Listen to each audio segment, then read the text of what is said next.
Welcome to Cosmic Scene with Jill Jardine. I'm your host, Jill Jardine, master's in counseling psychology, longtime professional astrologer, psychic, healer, yogi, and certified Sanskrit Mantra instructor. Wouldn't it be nice if you were more intuitive? It would be a great gift and talent to have to navigate these crazy times where we don't know when anyone's telling the truth. Well, tune into this episode when I teach Sanskrit mantras to improve your intuition. Welcome to the episode on Sanskrit mantras for intuition. These are crazy and precarious times we live in, and it's important we tune into what is really going on. Truth is a scarce commodity these days, and everyone is peddling their own version of the truth through media, alt media, and social media. But what if there was a way to discern the truth for yourself? Not through your own ego or subconscious, but by raising your vibration to a higher frequency that is above all the noise out there. If you want to connect to the universe, think in terms of energy, frequency, and vibration. As Tesla said, we have to break through the denser vibrations that are coming at us from the lower vibratory energies and channels. And as I said, a lot of people, even in the work that I do as a psychic of over 30 years, people think that psychics have the truth. But what I have seen is a lot of people will bring what their psychic visions or their version of spiritual truth is through the lens of their cloudy personal subconscious. And that just doesn't work. I've even seen people who, tote themselves as light workers, but yet they'll put very vehement political posts on things like Facebook touting the candidate they want, and yet they're calling themselves light worker. So it makes you question, wow, so you're saying that this is the truth, but yet we see that you're very much coming from a very ego or non-neutral place. And that's the key. The key is, in order to improve your intuition, you have to come from a place of neutrality. In other words, the personal ego or subconscious needs to have been purified, clear, or at least neutral. We have to have a neutral position as we develop our intuition, which means by neutrality, not having a preference, especially with something like when it comes to politics or it comes to trying to predict or intuit. If you already are leaning one way or you have a preference, well, that's going to really taint your clear vision, your clairvoyance, your clairaudience, your clairsentience, which are all ways that intuition comes through, or feeling and clear cognizance, which is clear knowing. But you have to have done some work on your subconscious, and you also have to, as I said, be in a place of neutrality and not having a preference. And the other thing about intuition, it's like a muscle.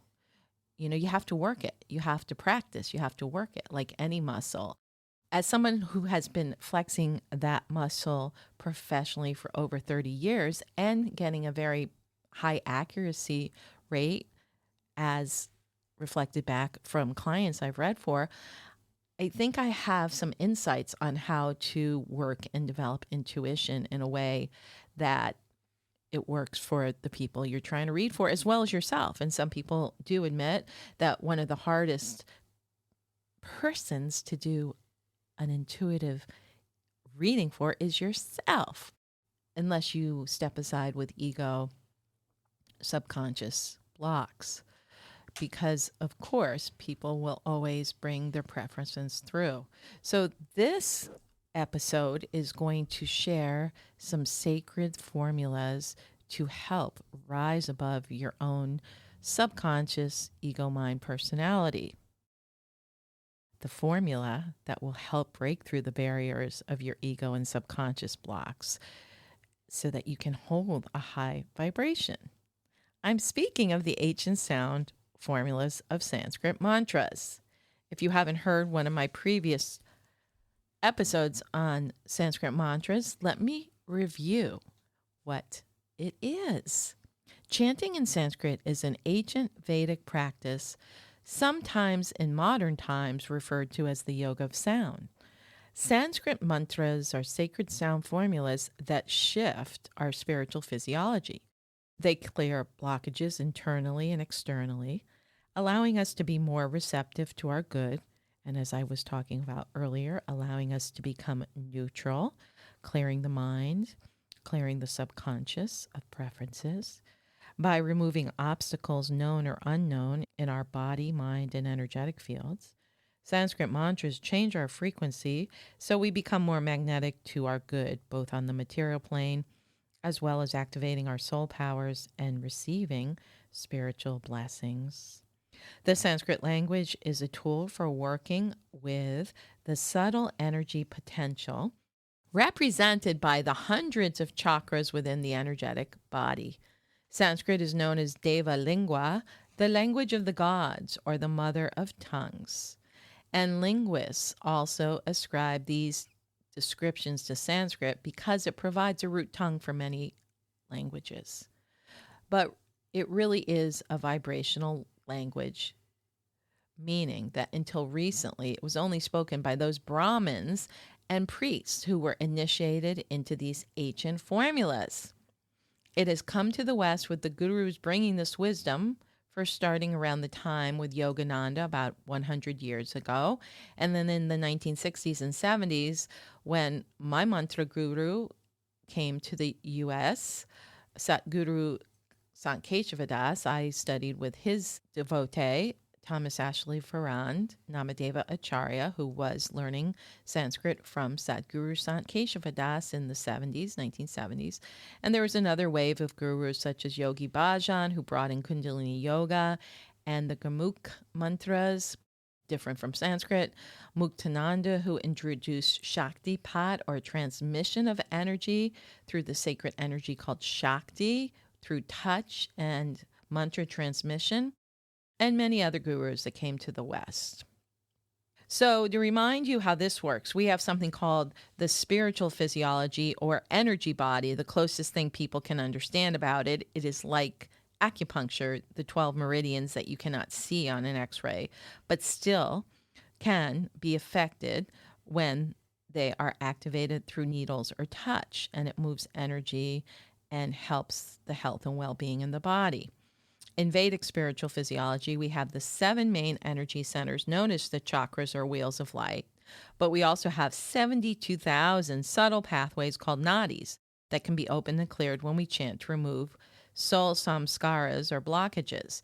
The Sanskrit alphabet has the 50 letters, which is the same number of petals on the first 6 chakras or energy centers located along the spine. When we chant Sanskrit mantras, many magical things can happen.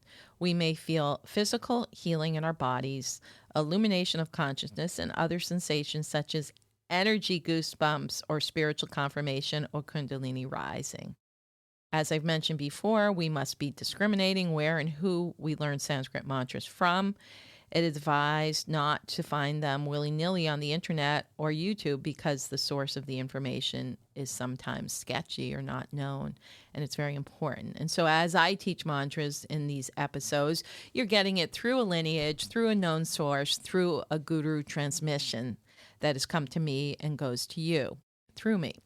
So regarding intuition, these mantras in this episode that I've curated have been known to help increase intuitive awareness. And again, intuition can be defined as clear cognitive energy or clear knowing, clairsentience or clear feeling, clairvoyance or clear seeing, clairaudience or clear hearing, and empathy or feeling things very deeply. So everybody thinks intuition is seeing that movie or just seeing visions. That's not the only manifestation of intuition. It is knowing of things that are going to happen for you personally or out in the world.